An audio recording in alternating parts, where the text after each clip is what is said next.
Asians love our rice, but you might be surprised to know that rice actually gets quite a bit of hate in the whiskey world. Some people actually get pretty upset if you tell them about whiskey that is made from rice. But why on earth would this be the case? Well, whiskey is made from cereal grains, right? Mainly barley, corn, rye, and wheat.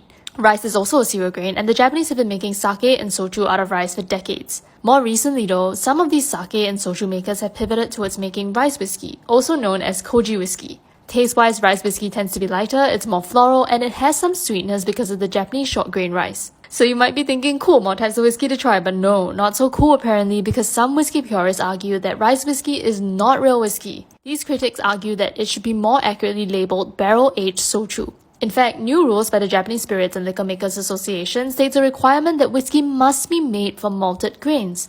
Now, since rice technically can't be malted, it's not really considered real whiskey under these rules. Okay, but this rule has been criticized for leaving homegrown rice whiskey producers like Hikori, Kukano, and Ohishi in the lurch. It's heated debate, and unfortunately there is no correct answer because regulations vary among jurisdictions. What I do know is that if you love rice, give rice whiskey a try anyway regardless of what you choose to call it. And follow us to learn more about whiskey.